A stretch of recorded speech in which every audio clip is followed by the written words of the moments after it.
Dimanche 1er avril 2018, mesdames et messieurs, bonsoir. Merci de votre fidélité à la télévision nationale. Bienvenue dans Club Média 7, c'est bien ce rendez-vous de décryptage de l'actualité sociopolitique de la semaine. Vous le savez, plusieurs sujets au cours de la semaine écoulée, notamment la création du parti Union sociale libérale, USL, le parti présidé donc par Sébastien Germain Adjavon, candidat malheureux à l'élection présidentielle de mars 2016. L'homme fait son entrée en politique. Nous aborderons de long en large justement les tenants et les aboutissants donc, de ce sujet par rapport à la création de ce parti qui se veut un parti d'opposition au régime en place. Et puis nous aborderons également, mesdames et messieurs, avec mes invités sur ce plateau, la décrispation de la tension sociale avec la levée de motions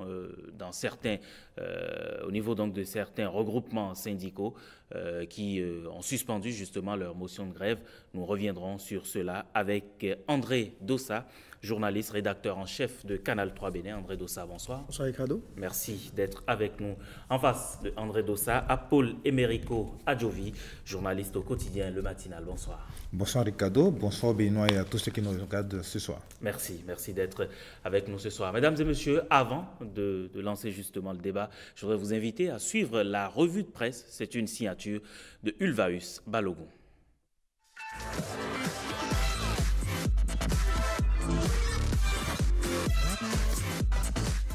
Bonjour à tous, amis de la revue de presse hebdomadaire. Dans l'actualité cette semaine, la création du parti l'Union sociale libérale. Animation de la vie politique, Sébastien Adjavon s'engage résolument, affiche en manchette Matin Libre. Le journal précise à sa une que son parti, l'Union sociale libérale, est désormais une réalité. On apprend dans les colonnes du dit quotidien que le parti Union sociale libérale repose sur des idéaux de liberté individuelle et collective, la consolidation du rôle de l'État, le soutien aux plus défavorisés, la recherche de la satisfaction individuelle de toutes les Béninoises et de tous les Béninois à travers la production de la richesse. Le quotidien national en parle aussi à sa une.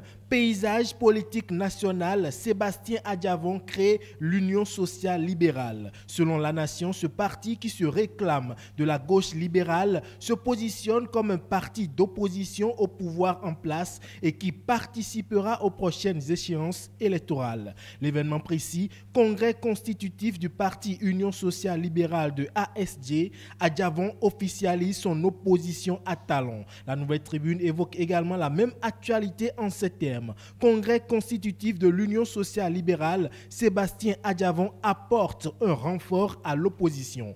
Fraternité, pour sa part, écrit « Animation de la vie politique, Adjavon crée l'USL, mais peu de grands noms de la classe politique dans le bureau. » Le Matinal, plus critique, affiche plutôt « Création de l'Union sociale libérale USL, le parti du mono ». Le journal ajoute que Adjavon est un mauvais perdant. Sur le front social, persistance de la grève malgré la reprise par endroits dans certains secteurs d'activité, Tevo Edre offre sa médiation, titre quotidien Kinikini, précisant que l'heure du dialogue a sonné pour l'ancien médiateur de la République. Le Matin écrit dégel de la crise sociale, Tevo Edre invite à un dialogue sincère. De son côté, La Nation titre tractation pour le dégel de la fronde sociale. L'équipe du médiateur de la République rencontre les syndicalistes. Selon ce quotidien, le médiateur de la République est déterminé à apaiser la tension sociale en cours dans plusieurs structures de la fonction publique.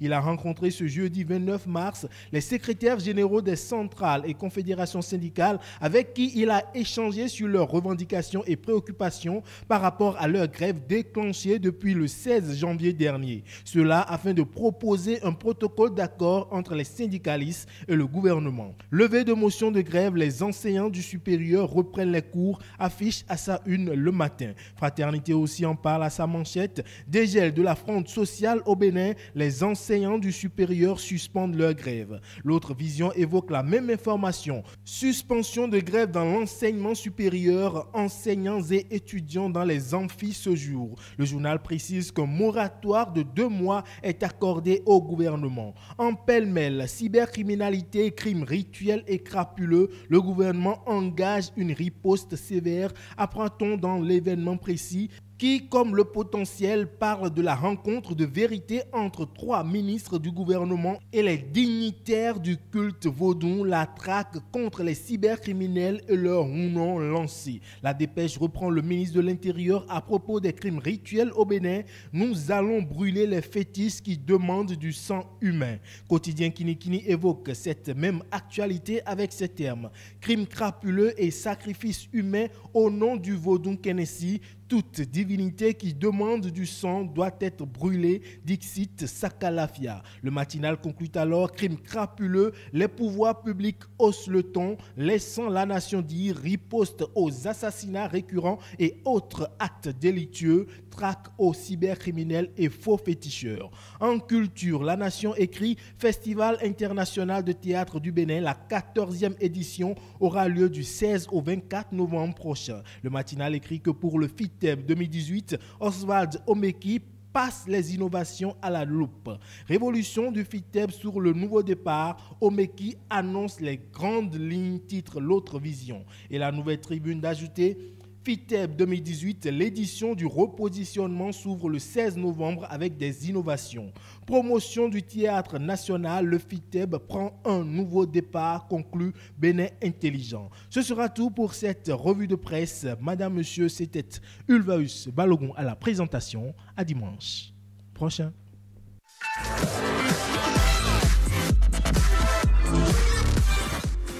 7 jours au Bénin. Merci à vous, Ulvaeus Balogun, pour ce tour de l'actualité. André Dossage l'annonçait à l'instant, la création de l'Union sociale libérale, le parti d'opposition, présidé par Sébastien Germain à Javon. On pouvait s'y attendre. Oui, je crois que oui. On était en droit donc de s'attendre à cela, puisque le président Sébastien Javon a désormais pris goût à la politique. Lui qui donc affichait un certain mépris pour la chose politique, qu'il vous souvienne cette vidéo qui a notamment circulé aux encablures de la présidentielle de 2016, au cours d'un entretien que j'ai eu l'honneur de conduire avec d'autres confrères, où notamment il affichait ce mépris-là. Il n'entendait point, n'est-ce pas, faire de la politique. Je crois que le temps est passé. Il paraît que seuls les imbéciles ne changent pas. Il a donc pu changer. Il a été un candidat mais alors très sérieux à la présidentielle, 3e, ce n'est pas donné. Et je crois que cela a pu lui donner l'envie, cela a pu aiguiser en lui l'appétit. Aujourd'hui, c'était un acteur politique de plein droit, si je peux parler ainsi, puisqu'il vient de porter sur les fonds baptismaux son parti politique. J'avoue que c'est une très bonne démarche. Moi, je salue cette démarche-là, parce que nous gagnerons davantage à ce qu'il y ait de la clarté au niveau des acteurs de notre pays, au niveau des acteurs publics, des acteurs politiques. Il faut que les démarches des unes des autres soient clarifiées. Désormais, lorsque Sébastien Javon se prononcera, on saura qu'on a affaire à un acteur politique. Absolument. Et non à un opérateur économique qui se plaindrait assez facilement par rapport à un certain nombre d'acharnements dont il pourrait peut-être se plaindrait. Je crois que c'est un acteur politique plein. C'est ça le mérite d'être assez clair, de mon point de vue.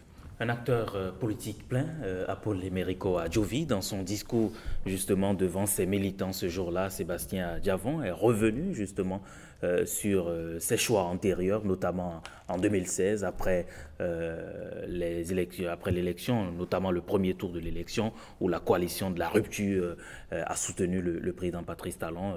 Javon Sébastien semble regretter aujourd'hui ce choix. Ce qu'il regrette, mais il n'y a que lui pour dire s'il regrette ou pas. Et puis vous l'avez dit qu'il a dit. Donc moi, je m'en tiens à ses propos. Mais ce que je veux dire est que le parti, comme l'a dit André, est né, on l'attendait. Mais si on était en Côte d'Ivoire, je dirais que l'éléphant annoncé est venu avec un pied cassé. Pourquoi vous le dites? Et pour contextualiser, je dirais que le poisson est venu sans queue. Pourquoi je le dis? Parce que quand vous voyez les dirigeants de ce parti, vous savez, quand les partis politiques, c'est un peu comme sur la loi 1901, c'est-à-dire qu'il y a les principaux responsables, c'est-à-dire il y a le président, le secrétaire général et puis le trésorier général. Donc quand vous voyez, quand vous prenez la composition du bureau politique de ce nouveau parti, vous voyez que le président, le délégué général, celui qui suit le trésorier, enfin, ça veut dire le délégué général se trouve être le jeune frère, Benjamin, direct, du président du parti. Et le trésorier se trouvait le beau-frère du président du parti. Et toutes ces personnes sont curieusement proviennent d'un seul département du Bénin. Je me dis finalement, là, c'est un parti national ou c'est un parti départemental? Non, mais Sébastien Adjavon est libre d'avoir dans son bureau, dans son parti, c'est vrai, ceux qui veulent. C'est vrai qu'il est libre d'avoir qui veut dans son de structurer qu'on appelle son bureau comme il veut. Oui. Mais avouons quand même que moi, que j'ai mon opinion là-dessus. Que je puisse dire que ce n'est pas bien que nous ayons un parti comme ça. Mais malheureusement, je me suis dit, mais oui, écoute, ça, on ne peut qu'avoir ça. Parce que justement, quand je vois les images de ce congrès, et je vois la personne qui était assise à sa gauche, et vous voyez de quoi je parle, ce parti également, enfin, cette personne de parti, dont la personne également, le président d'honneur, c'est un parti. Il y avait Nicéphore Soglo et Valentin Diamantin. C'était Nicéphore Soglo, c'est vous qui le dites. Tu constates que de ce côté-là également, on a assisté à un parti politique clanique. Et que de la même manière, l'USL, ou je ne sais pas, d'aucuns appellent ça parti UCR. C'est l'Union sociale libérale. Bon, l'Union sociale libérale, mais curieusement, ça a une connotation avec l'UCR. Ça, c'est vous qui le dites, Apollo-Mérico. C'est mon commentaire là-dessus. J'espère que ce parti va vraiment animer la vie politique, parce que ça nous manque beaucoup. Mais je me dis, est-ce que ce parti va véritablement animer la vie politique? D'autant que quand vous entendez le discours de ce président d'honneur, le discours, c'est un discours qui n'a que des connotations de haine, de vengeance orientées vers une seule personne. Non, pas à la forcément. personne du chef d'État. C'est mon opinion là-dessus, par rapport au discours. Je crois que c'est un discours de vengeance, de haine, orienté vers une seule personne, le chef de l'État, alors que de mon point de vue, le sujet, ce n'est pas Patrice Talon qui va passer, il y aura une autre personne, il s'agit du Bénin. Quelles sont les propositions que les acteurs politiques font par rapport au pouvoir en place? Les idées. Parce que c'est quoi? Il ne suffit pas tellement de dire que ce que vous faites est mauvais. Mais quand vous dites que ce que l'autre fait est mauvais, puisque c'est à l'autre que le peuple béninois a confié la gestion du pays, vous trouvez que c'est mauvais, il faudrait en même temps que vous fassiez des propositions. Mais quand vous allez constater qu'au niveau de la classe politique, on ne vient que pour orienter son discours sur une personne, la personne du chef de l'État, mais à côté, il n'y a pas de proposition. Et je dis que l'USL n'a pas fait de dérogation par rapport à ce que nous constatons jusque-là. André Dossa, Apollo-Mérico Adjovi n'est visiblement pas satisfait ou ne partage pas les idéaux de ce parti, mais pourtant, dans son discours ce jour-là, Sébastien Germain Adjavon, après avoir rappelé justement les petites difficultés qu'il a eues avec le régime en place, il a fait des propositions pour son parti. Il a notamment estimé qu'il fallait un renouveau économique pour le pays, qu'il fallait réellement développer le numérique pour que les jeunes puissent réellement avoir de l'emploi. André Dossa. Oui, je crois que effectivement, il y a beaucoup d'éléments déjà même dans votre question. Par rapport à l'idéal de ce parti, je crois qu'on a encore le temps, c'est encore à découvrir. Oui, on a écouté le discours de Sébastien Adjavon. Et j'ai écouté un discours, ma foi, auquel on était déjà habitué de la part de Sébastien Adjavon. C'est vrai, l'homme a son idée sur un certain nombre de questions et d'ailleurs, ça a transparu un peu dans son allocution. Le discours de politique générale de l'USL, on continue de lire, on continue d'apprécier, d'analyser, mais de mon point de vue, il n'y a rien de nouveau, fondamentalement. D'abord, moi, je crois qu'il y a eu des erreurs de casting, pour commencer. À quel niveau? Je n'ai pas compris comment et pourquoi on a pu amener le président Adjavon. Parce que je me suis dit quand même qu'il s'est donné quand même du temps. Il a mis beaucoup de mois pour préparer sa chose. Ça lui a tellement tenu à cœur que j'imagine qu'il a dû mettre beaucoup de soins.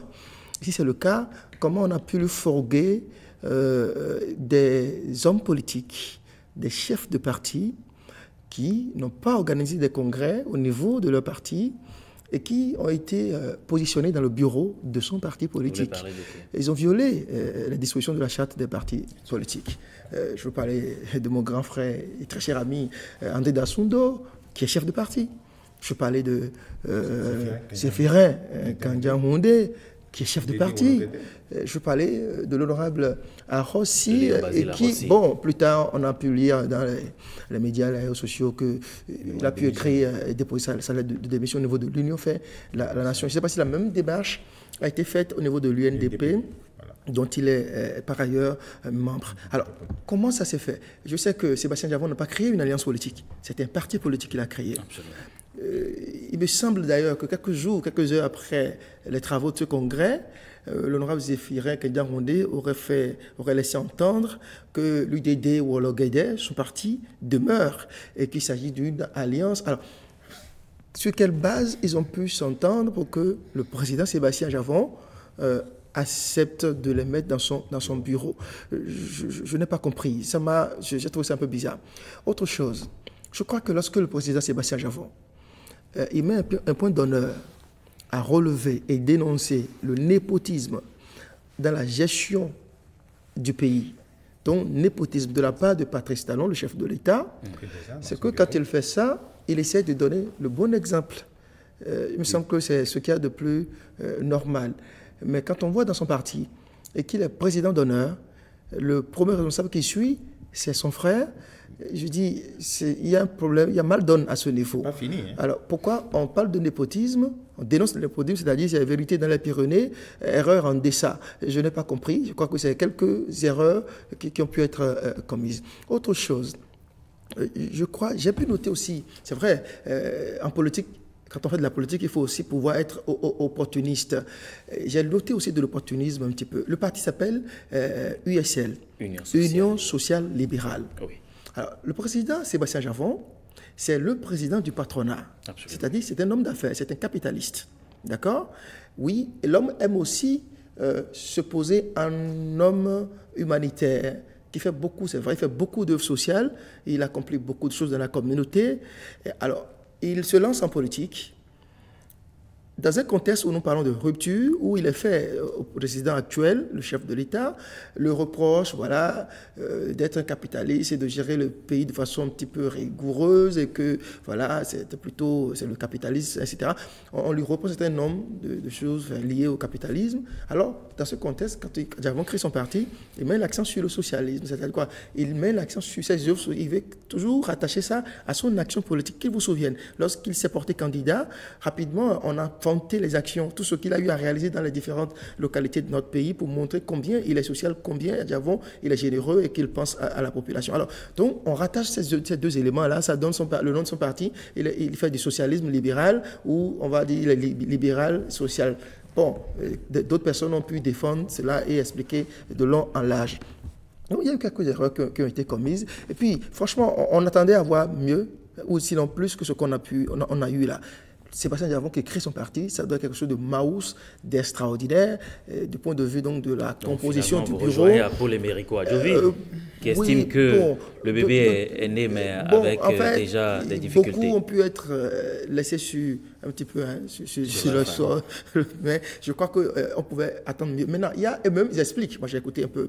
Donc là, Mabalo qui dit, oui, on n'a pas voulu afficher tout le monde pour ne pas les exposer à des représailles de la part du pouvoir. Toujours est-il quand même qu'il y a eu quand même des erreurs terribles qui ont été commises, à savoir la présence de chefs de parti dans ce nouveau parti alors qu'ils n'ont pas démissionné auparavant, la question donc de sa proximité biologique, familiale, avec des responsables stratégiques de ce parti politique, pendant que lui-même dénonce le népotisme dans la gestion du pouvoir par Patrice Talon.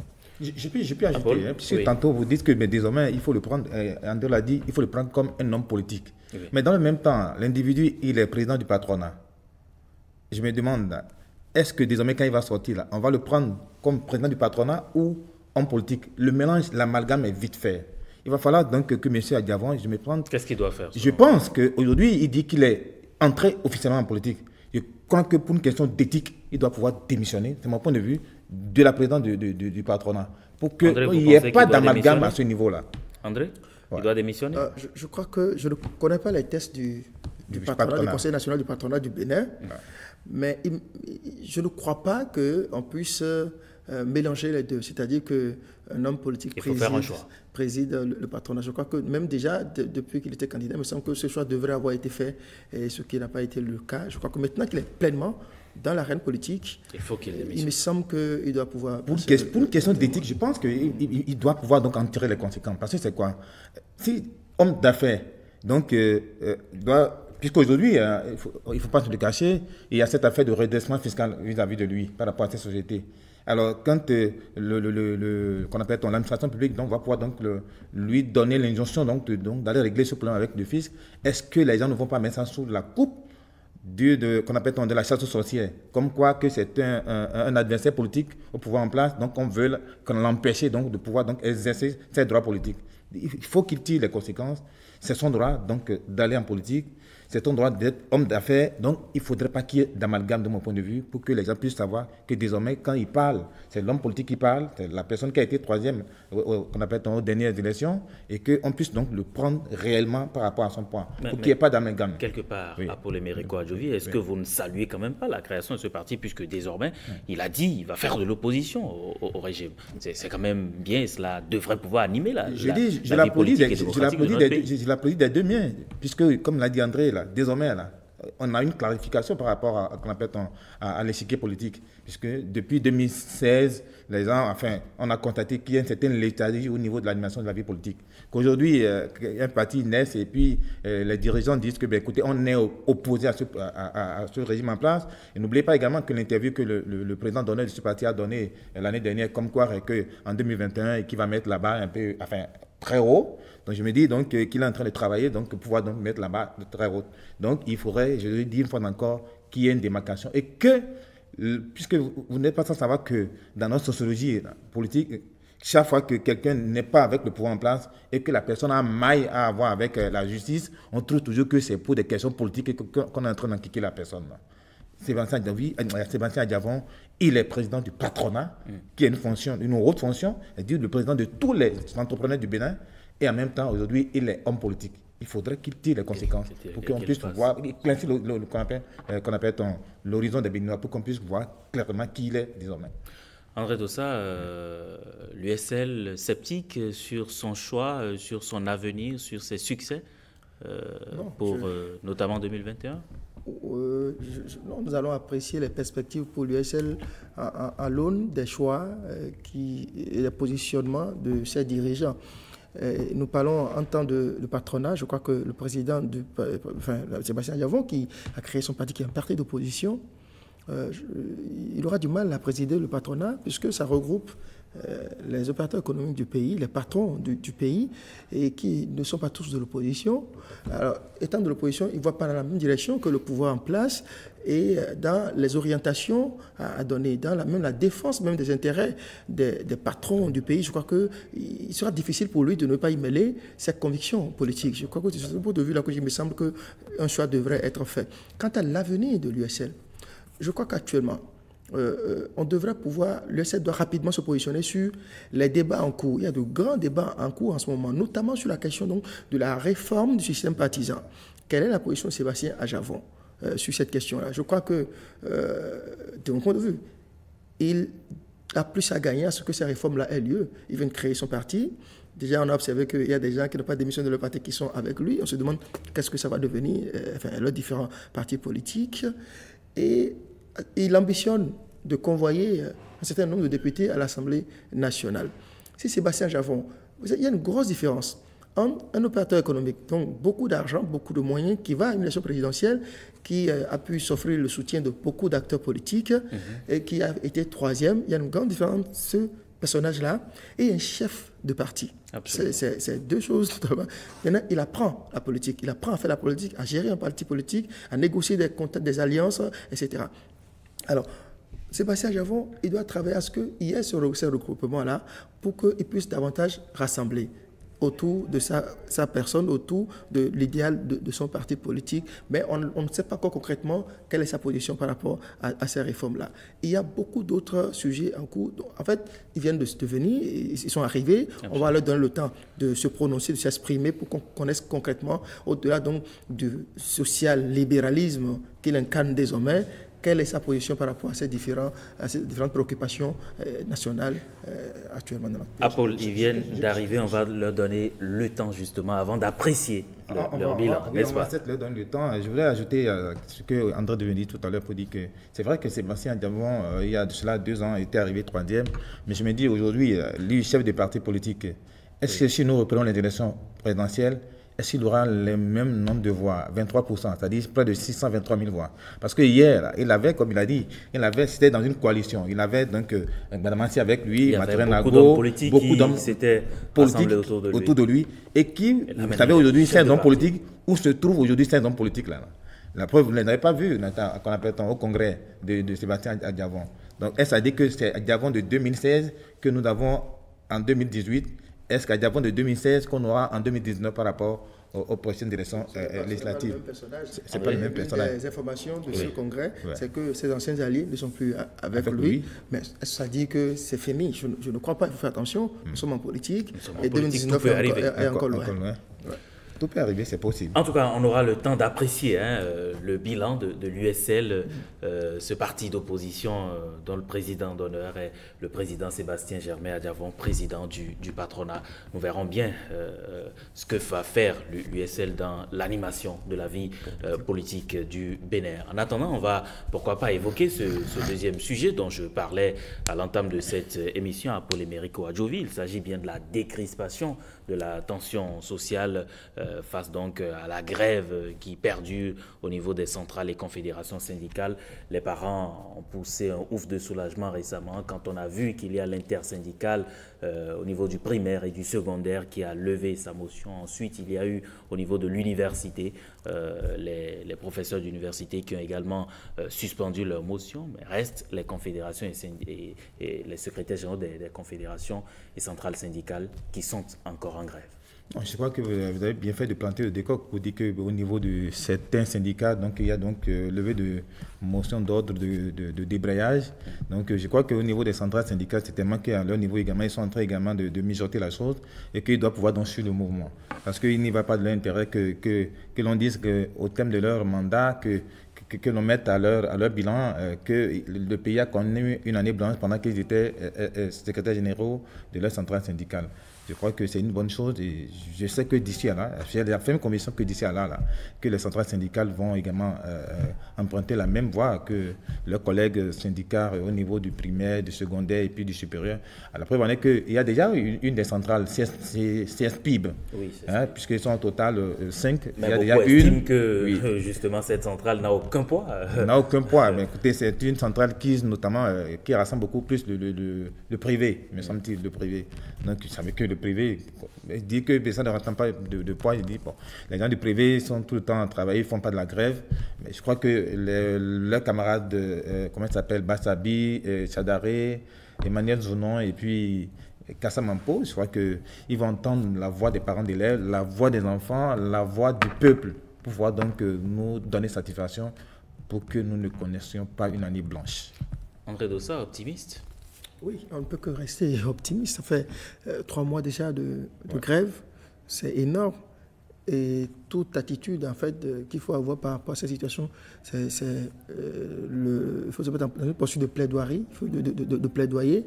Et il faut souhaiter que les uns et les autres reviennent à de meilleurs sentiments. C'est bien, c'est positif, c'est heureux de constater qu'un certain nombre de syndicats ont levé leur motion ou suspendu leur motion, en l'occurrence l'université, les vacataires. Il y a une partie des enseignants de la maternelle et du primaire, mais le gros lot, notamment à travers les centrales syndicales, est toujours en grève. Ce n'est pas bien. Nous courons toujours le risque, n'est-ce pas, d'une année blanche. Ça n'arrangera personne. Mais André, la demande des secrétaires généraux est quand même assez claire. La rétrocession des défalcations opérées sur leur salaire. Oui, c'est vrai. C'est tout à fait légitime que les travailleurs réclament des choses, et notamment cette question donc de rétrocession. Le gouvernement, j'ai le sentiment que le gouvernement a un peu aussi a le feu aux fesses, c'est-à-dire quoi? Oui, récemment, le gouvernement béninois a obtenu de très bonnes notes de la part des bailleurs de fonds, de Bretton Woods. Ah oui, vous faites une bonne gestion, une gestion rigoureuse, etc. On vous décerne les lauriers. Et lorsque vous prenez certaines décisions, ça tend aussi un petit peu à baisser cette cote que vous avez auprès donc, de Bretton Woods, auprès des partenaires. Et puis, on ne veut pas aussi, puisqu'on a restauré l'autorité de l'État, on ne veut pas poser des actes, c'est-à-dire lorsque vous affichez certaines fermetés et que rapidement vous repoussez chemin face à certaines pressions, c'est que vous créez des précédents qui, après, pourront constituer des situations difficiles pour vous. J'ai le sentiment que c'est un peu dans cette posture-là que se retrouve le gouvernement aujourd'hui. De l'autre côté, vous voyez, bon, les travailleurs, c'est normal qu'ils demandent mieux-être, qu'ils demandent une amélioration. Mais il y a quand même certaines bizarreries. Voilà. Vous voyez, les enseignants du supérieur récemment ont obtenu leur statut au point même de créer la jalousie dans le rang des autres fonctionnaires de l'État. Ah oui, on a amélioré leurs conditions, etc. Et actuellement, les enseignants de la base, c'est-à-dire maternelle, primaire, secondaire, sont en grève pour demander également leur statut particulier et qui va donc aboutir à une amélioration de leurs conditions de vie. Les enseignants du supérieur sont allés en grève, alors même que eux, leur situation créait des jalousies.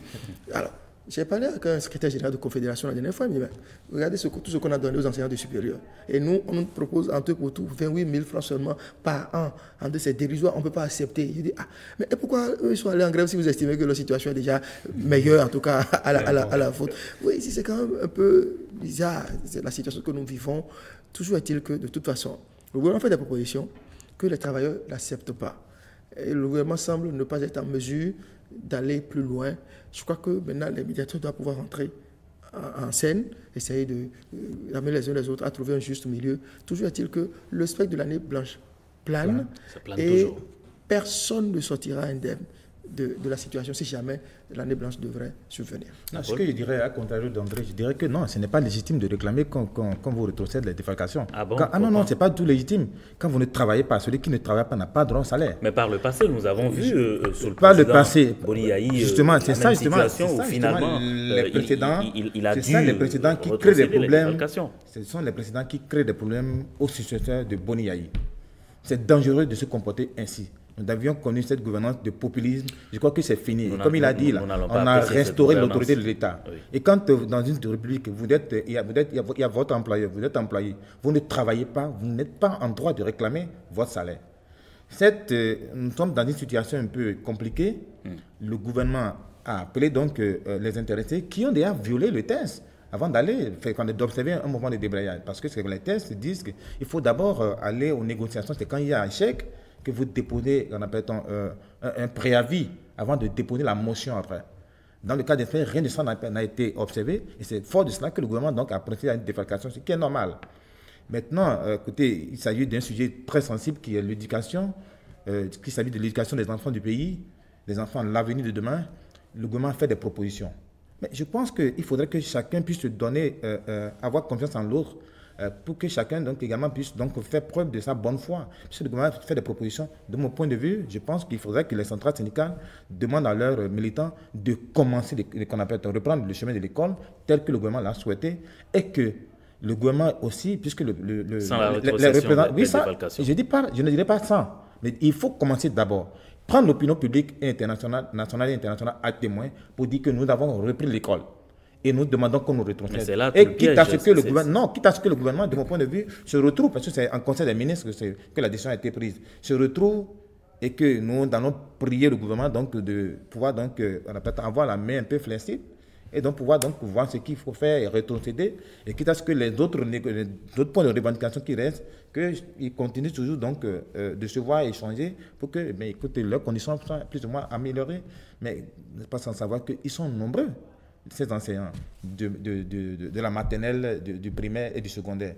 Ceux du supérieur, ils sont par rapport à ceux du gros lot. Ce qui a fait que, de mon point de vue, qu'on a pu améliorer un peu sensiblement les conditions des enseignants du supérieur. Mais ceux de la base, ils sont tellement beaucoup que si on doit pouvoir donc leur donner tous les arrêtés d'application qu'ils demandent, ça me semble que ça fait près de 70 milliards par an. Je me sens par rapport à ce que le chef d'État a dit. Et puis vous savez que notre budget national est essentiellement fiscal. Donc où est-ce qu'on peut trouver 70 milliards pour satisfaire? Parce que dès lors que vous prenez ces arrêtés-là, c'est-à-dire les droits sont créés, et il n'y a plus à couper, il faut payer tout le temps. Voilà, on aura des difficultés après. Comme vous l'avez dit, quand vous prenez des décisions vraiment qui vont dans le sens d'une bonne gestion, d'une bonne gouvernance, il faut être ferme et aller jusqu'au bout.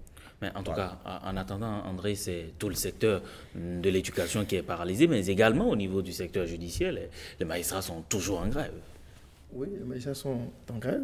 Et je voudrais ne pas trop m'étendre sur la grève des magistrats. C'est très délicat d'avoir parlé des magistrats. Absolument. Nous constatons qu'ils sont en grève. Et nous constatons juste qu'ils sont en grève. On va souhaiter qu'ils le soient moins et qu'ils mettent fin à ça rapidement et qu'ils reprennent le boulot.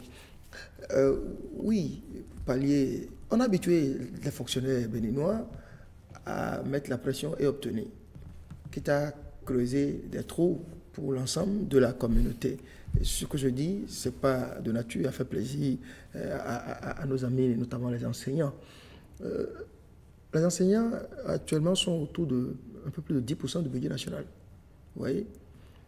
C'est la faute à qui si des gouvernements précédents, des gouvernances précédentes ont manqué de planification, ont manqué de prendre les bonnes décisions. Ah bon, c'est ce que vous pensez. Et que quelqu'un a joué ici. C'est vous qui le dites. Hein, que quelqu'un a joué ici à papa bonheur tout le temps et a donné sans mettre en œuvre une politique, une gouvernance, c'est-à-dire ou planifier de façon à ce que l'État ne se retrouve pas. Comme ça, comme c'est le cas aujourd'hui, donner le statut, et le statut, on voit que quand on évalue l'incidence financière, ça fait dans les 70 milliards, et on voit que le pays n'est pas en mesure de donner. C'est compliqué. C'est vrai, l'État a une continuité, et le président qui est venu doit savoir ce qu'il venait, dans quoi il venait. C'est le mot qu'on peut se lui demander. Mais voilà la situation. Vous voyez, qu'on ait donné le statut. Pourquoi, par exemple, en 10 ans, le généreux Bonéaï, le papa bonheur, qui n'a pas pu donner les arrêtés pendant 10 ans, lui qui a tant fait, on a magnifié sa générosité. Ça veut dire que c'était donc compliqué. Difficile. Alors, ce que quelqu'un n'a pas pu donner en 10 ans, on veut qu'en moins de 2 ans, que celui qui est là donne. Et lui dit, voilà la situation, je ne peux pas. Alors, comment on va s'en sortir?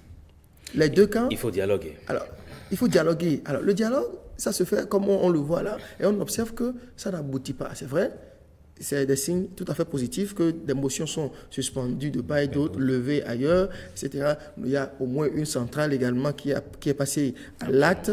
On va souhaiter que peut-être les autres suivent le pas, quitte à maintenant mettre la pression sur le gouvernement, prenant donc l'opinion à témoin. D'accord. On va souhaiter que les autres puissent également prendre le pas et faire comme les centrales syndicales ou les syndicats qui ont levé ou suspendu le motion de grève. Nous avons encore quelques petites minutes, André Apolémérico Adjovi, pour rapidement évoquer cette question ayant trait à la cybercriminalité. Nous avons vu 3 ministres du gouvernement dans la semaine devant la presse, très fâchés, notamment le ministre Akalafia, qui a promis brûler tous les fétiches buveurs, demandeurs de sang, André Dossa. Non, l'indignation du ministre est tout à fait légitime parce qu'il fallait rapidement agir.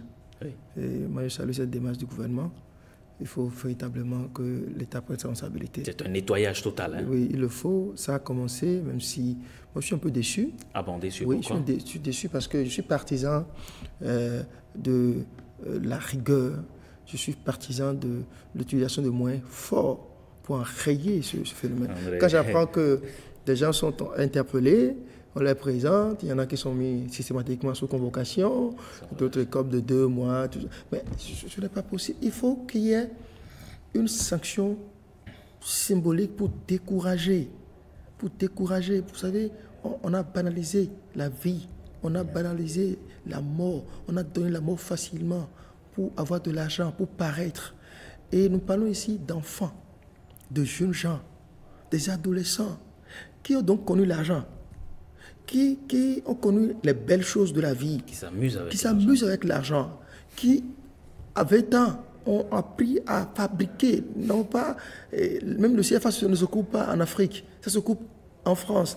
Eux, ils ont trouvé des mécanismes pour fabriquer de l'argent et achètent des voitures qui dépassent même le niveau de leurs parents. Absolument. Vous voyez des jeunes filles dont les parents dorment dans des taudis, mais qui manipulent des téléphones qui coûtent $1000. Ce n'est pas possible. Il fallait rapidement agir. La police républicaine, moi je voudrais saluer leur dévouement, leur engagement dans cette lutte-là, mais ça ne suffit pas. Vous voyez, j'ai échangé avec un groupe de commissaires ce matin qui étaient totalement déçus. C'est-à-dire, eux, ils prennent des risques, ils vont affronter le Kennedy, ils arrêtent les gens, et puis vous voyez, rapidement, ces gens sont libérés ou mis sous convocation.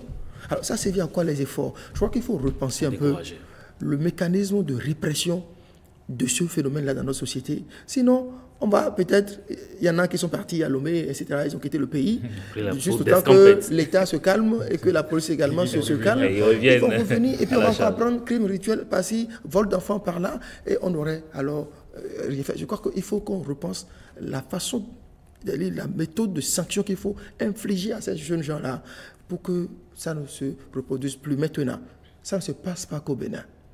Les crimes rituels, vous avez entendu Ouattara il n'y a pas longtemps avec le petit Bouba en Côte d'Ivoire. Mais c'est aussi le cas au Sénégal, en Guinée, en tout cas dans plusieurs pays, le Cameroun, vous voyez. Mais nous pouvons enrayer cela sur notre territoire parce que ça tient l'image du Bénin. Quand on parle de Kénési, on dit c'est le vaudou, c'est le pays du vaudou, alors que les initiés, les dignitaires vous diront que ça n'a rien à voir avec le vaudou. En tout cas, ce que j'ai pu dire par rapport à ce sujet, très rapidement, on va conclure. Oui, je l'ai dit sur d'autres plateaux, c'est qu'il fallait donc aller à la sensibilisation. Il me semble que le ministre, qu'on appelle les ministres, ont donc rencontré les dignitaires. Parce que moi, je me dis peut-être que les jeunes qui vont les voir là ne leur disent pas toujours ce à quoi vont servir les vaudous qu'ils demandent. Et donc, que l'information allait vers les dignitaires, je crois que si la police républicaine retrouve un jeune ou n'importe quelle personne qui utilise ce moyen-là, il faut frapper de manière martiale, avec la dernière rigueur. Et donc, pour donner l'exemple une fois pour de bon, c'est ce que je puis dire. Merci à Paul Emerico Adjovi. Il faut frapper avec la dernière rigueur, c'est cela. André ne veut pas justement qu'on lésine sur les moyens. Il faut y aller fortement et décourager ces jeunes qui utilisent ces moyens peu orthodoxes justement pour se faire de l'argent. Merci, c'était un plaisir, chers confrères, d'avoir partagé ce plateau avec vous. À Paul Emerico Adjovi, journaliste au quotidien Le Matinal, et puis André Dossa, journaliste à Canal 3, rédacteur en chef de Canal 3 Bénin. Mesdames et messieurs, c'est la fin de cette émission. Merci, chers confrères. Merci de votre aimable attention, messieurs et dames. À très bientôt.